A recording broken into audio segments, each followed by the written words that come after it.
Ketika Tuhan Yesus ditanya oleh murid-muridnya, apa tanda kedatanganmu dan tanda kesudahan dunia ini? Tuhan Yesus menjawab, dan diantaranya dia sebutkan dari Matius 24 ayat 14. Dan Injil kerajaan ini akan diberitakan di seluruh dunia menjadi kesaksian bagi semua bangsa. Sesudah itu barulah tiba kesudahannya. Jadi Tuhan Yesus akan datang kembali kalau Injil kerajaan sudah diberitakan ke seluruh dunia menjadi kesaksian bagi semua bangsa. Tuhan Yesus pasti datang kembali. Amin. Karena itu dia memberikan amanat agung kepada murid-muridnya. Tuhan Yesus menyuruh murid-muridnya pergi menginjil dan menjadikan semua bangsa itu murid Tuhan Yesus. Siapa yang dimaksudkan dengan murid Tuhan Yesus? Murid Tuhan Yesus adalah mereka-mereka yang hidupnya sama seperti Kristus telah hidup. Karena mereka hidup sama seperti Kristus telah hidup, maka mereka akan menjadi serupa dengan gambar Yesus. Goal kita sebagai orang Kristen adalah menjadi serupa dengan gambar Yesus. Artinya menjadi murid Tuhan Yesus. Kalau kita melihat penginjilan untuk melakukan amanat agung Tuhan Yesus dilakukan secara global. Sekali lagi saya mau katakan, kalau kita melihat penginjilan untuk melakukan amanat agung Tuhan Yesus dilakukan secara global, itu merupakan tanda bahwa Tuhan Yesus akan datang kembali. Aku percaya berkat-Mu atasku melimpah, kebajikan, kemurahan selalu mengikutiku. Ku puji, ku sembah Kau Tuhan. Ku puji, ku sembah Kau Tuhan. Ku puji, ku sembah Kau Yesus. Kita baru saja menyelesaikan puasa nasional selama 40 hari. Dari tanggal 1 Maret sampai dengan 9 April 2020. Puasa ini diumumkan oleh Jaringan Doa Nasional dengan persetujuan aras-aras nasional di Indonesia, yang menjadikan puasa ini puasa nasional untuk menyambut Paskah. Pada tanggal 2 Maret 2020, berarti sehari setelah memulai puasa, Bapak Presiden Jokowi mengumumkan bahwa COVID-19 masuk ke Indonesia. Jadi selama 40 hari berpuasa, hal-hal ini yang terjadi. COVID-19 sebagai pandemi yang menyebar ke seluruh dunia. Hidup sudah tidak nyaman lagi karena tidak banyak pilihan. Di rumah saja. Kita dikejutkan oleh berita banyak orang-orang yang kita kenal terinfeksi COVID-19 dan tidak sedikit dari mereka yang meninggal. Ekonomi dunia mulai memasuki resesi. Banyak orang-orang yang kehilangan pekerjaan. Orang-orang dalam keadaan ketakutan, kekhawatiran, dan kepanikan. Saya akan sharing apa yang melatar belakangi puasa nasional 40 hari ini. Pada tanggal 27 Mei 2017, ada pertemuan bersejarah di Jenewa, Swiss. Pertemuan ini bermaksud untuk mengatasi perpecahan internal yang memisahkan orang-orang Kristen. Untuk itu, 25 para pemimpin dari organisasi-organisasi dunia hadir pada waktu itu. Mereka mewakili 4 organisasi. Yang pertama, Dewan Gereja-Gereja Sedunia. Yang kedua, Persekutuan Pentakosta Dunia. Yang ketiga, Aliansi Injili Sedunia. Dan yang keempat, pejabat Vatikan mewakili Paus. Pertemuan ini menghasilkan kesepakatan bahwa mereka akan menjalankan misi Tuhan bersama-sama. Haleluya! Tahun 2018, Indonesia merespon pertemuan tersebut di atas dengan cara para pemimpin Kristen dan Katolik berkumpul di Brastagi, Sumatera Utara, dan menghasilkan kesepakatan untuk melakukan misi Tuhan bersama-sama, yang artinya melakukan amanat agung Tuhan Yesus bersama-sama. Bagi saya, dengan kejadian ini, melakukan amanat agung bersama-sama bukan sebuah wacana, tetapi itu merupakan sebuah kenyataan dan sedang terjadi. Tuhan Yesus menyuruh gerejanya pergi menginjil dan menjadikan semua bangsa murid Tuhan Yesus. Ini adalah amanat agung Tuhan Yesus.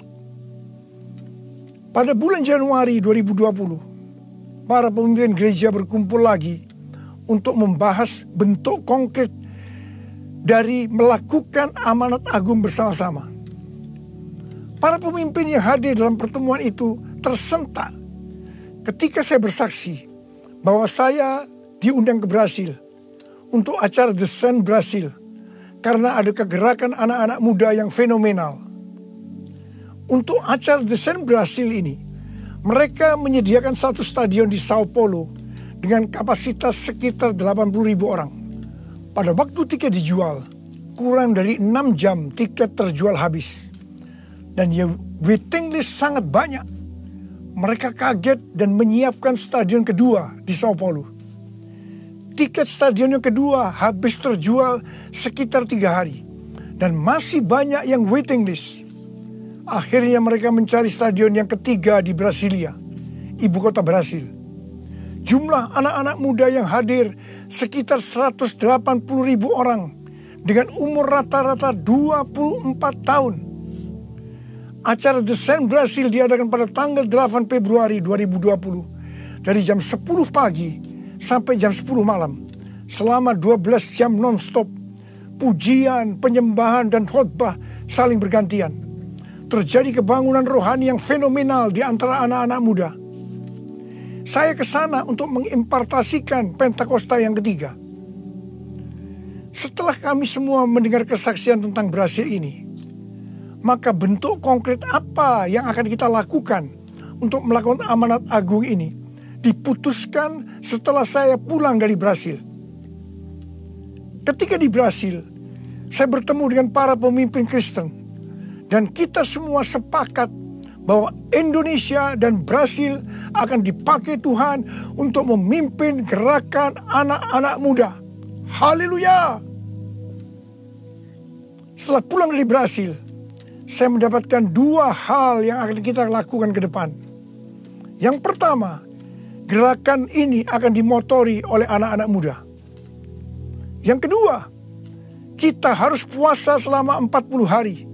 Dari tanggal 1 Maret sampai dengan 9 April 2020. Dalam puasa 40 hari ini, saya mendapatkan nubuatan dari Chuck Pierce, di mana pada tanggal 26 Januari dia bernubuat bahwa dia melihat ada satu wabah yang besar yang datang menyerbu untuk menguji kita sampai Paskah.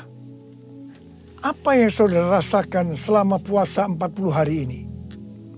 Bagi saya, melalui pandemi COVID-19 ini, saya oleh Tuhan dibersihkan, dimurnikan, disucikan. Yang pasti semua ini sangat menyakitkan. Saya percaya kita juga akan mengalami hal yang sama. Kita sedang dipersiapkan oleh Tuhan untuk suatu pekerjaan yang besar sebelum Tuhan datang kembali, yaitu dalam era Pentakosta ketiga, untuk menyelesaikan amanat agung Tuhan Yesus.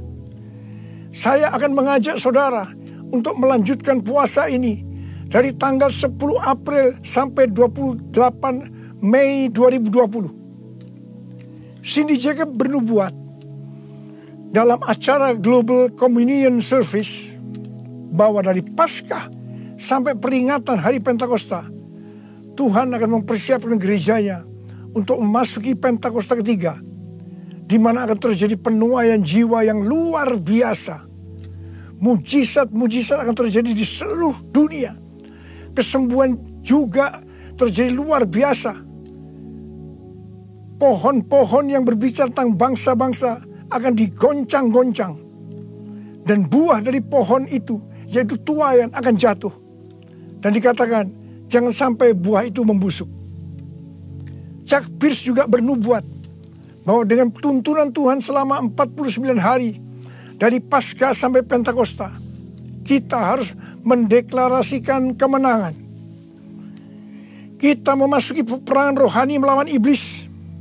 Chuck Pierce minta agar secara profetis kita menumpangkan tangan pada bagian belakang pintu masuk rumah kita dan menghardik kuasa kegelapan yang akan menyerang keluarga kita. Kita katakan, pergi di dalam nama Tuhan Yesus. Darah Tuhan Yesus melindungi kita. Akan terjadi pemulihan kasih karunia Tuhan. Dan akan terjadi gerakan pengampunan yang dahsyat melalui gerejanya. Saya percaya itu akan membuat gereja Tuhan menjadi satu. Unity. Karena gereja Tuhan harus unity. Gereja Tuhan harus menjadi satu hati. Gereja tidak boleh saling menjelekkan. Gereja tidak boleh saling menghakimi. Gereja tidak boleh saling menuduh. Gereja tidak boleh saling menyerang. Karena sesuai dengan Yohanes 17, bahwa unity atau kesatuan hati adalah kunci utama untuk penuaian jiwa. Dan kita sekarang sedang menyelesaikan amanat agung. Setelah itu Tuhan Yesus datang kembali. Mari angkat tangan saudara, kita berdoa. Tuhan, Engkau ingatkan hari-hari ini. Kami di tengah-tengah era Pentakosta ketiga. Kami diminta oleh Tuhan, disuruh oleh Tuhan untuk menyelesaikan amanat agung Tuhan Yesus. Ya Bapa, Engkau mengendaki kami bersatu. Menjadi satu hati, unity. Karena unity adalah kunci utama untuk penuaian jiwa. Bapa, Hamba berdoa buat rekan-rekan kami semua. Gereja-gereja Tuhan yang ada di Indonesia. Biar kami semua unity. Satu hati untuk menyelesaikan amanat agung Tuhan Yesus. Berkati kami semua. Tuhan, anak-anak-Mu diberkati. Engkau menyembuhkan mereka yang sakit. Sembuh dalam nama Yesus. Sembuh dalam nama Yesus. Sembuh dalam nama Yesus. Terima kasih Tuhan. Dalam nama Yesus kami berdoa. Amin.